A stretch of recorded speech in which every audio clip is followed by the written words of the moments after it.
Olá, eu sou Geise Crepaldi, sou professora, sou mestre em educação e também mãe da Aurora. Lá na Escola Ativa de Campinas, nós fazemos um projeto chamado Família Educadora. A intenção desse projeto é, em 4 encontros, oferecer dicas, subsídios pedagógicos para os pais, para as famílias terem uma conduta diferente com as crianças em casa. Então, é um trabalho que dá suporte às famílias, né? A gente fez a nossa primeira reunião lá em março, no dia 11, e nós falamos sobre as fases do desenvolvimento infantil, por quais fases as crianças passam para se desenvolver. E nesse encontro nós fizemos uma atividade. A atividade era a seguinte: os pais escreviam um acontecimento que tivesse deixado sequelas assim no seu sentimento com relação à criança, e não dizia o nome da criança nem seu próprio nome, simplesmente a idade e o que aconteceu. E a gente então fez uma brincadeira de que esses acontecimentos são aqueles assim que podem acontecer em qualquer casa, em qualquer parte do mundo. Hoje eu quero olhar um desses acontecimentos com vocês e falar um pouco sobre a teoria que pode nos ajudar a entender esse acontecimento. Vamos lá. A criança tem 2 anos e meio. Eu não sei quem é a família que escreveu, mas aconteceu o seguinte: a criança começou a fazer birra, mostrou a língua após ser contrariada por assunto comum, como por exemplo obrigações, como jantar ou o momento de desligar a TV. Tentei conversar e entender, mas nem sempre é uma situação onde é fácil não se estressar. Eu entendo perfeitamente, né? A gente se estressa mesmo, porque a todo momento a gente está sendo contrariado, a todo momento o desejo da criança choca com o nosso desejo. Então é importante olhar para isso sob a perspectiva da criança, se colocar no lugar da criança e entender por que ela age assim, por que ela faz birra, por que ela mostra a língua, por que ela não quer fazer as coisas, por que ela não quer jantar se ela adora comer. Então vamos olhar para isso com os olhos da teoria.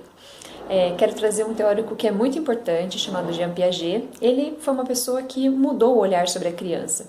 E ele diz que aos 2 anos e meio, nessa fase, a criança é considerada egocêntrica. Mas o que significa o termo egocêntrica? Significa que ela está centrada em si mesma. Ela não consegue entender que há outros pontos de vista. Ela não consegue conciliar outros pontos de vista. Esse é o termo que a gente usa na educação. Então, com isso, a criança acaba não querendo fazer as coisas que a gente faz e não entendendo a necessidade das regras que a gente coloca, né? E aí surge a birra. A birra pode acontecer por várias razões, mas neste caso aqui, eu quero dizer que a birra pode ser um repertório da criança. A criança que até os 2 anos não dominava a linguagem, ela então não falava, não sabia se expressar por palavras, ela conseguia tudo o que ela queria através de outras maneiras, como por exemplo o choro. E aos 2 anos e meio ela já pode até dominar a linguagem, mas ela continua usando o choro para se expressar, porque ela sabe que isso funciona. Então, por isso, gente, é importante não estimular a birra da criança com deboches da nossa parte e muito menos comprar a birra para que ela cesse. Então, aquela pessoa que, por exemplo, a criança quer muito comer um doce e faz uma birra, aí você vai dar o doce para que ela pare a birra. Não faça isso. Permita que a criança se acalme primeiro, explique a situação para a criança e de repente você já estava até preparando aquilo para dar para ela, mas não dê na hora. Espere ela se acalmar, tá? Porque isso ajuda a criança a não associar a birra a conseguir algo que ela quer, tá bom? Então também não entre você no ciclo da birra. Se você está com raiva porque a criança se jogou no chão e é legítima a sua raiva, eu sinto também, mas se acalme.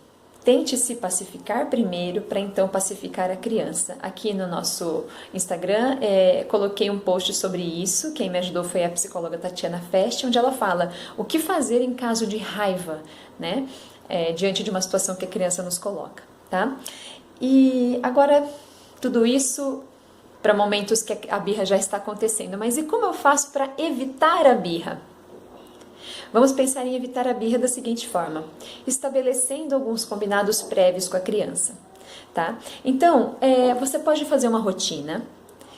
Com o auxílio da criança, aqui no meu story eu coloquei uma rotina que eu fiz com a minha filha. E você deixa essa rotina em um lugar acessível. Deixa essa rotina onde a criança pode consultar essa rotina. Aqui em casa está na porta da geladeira, na altura dela.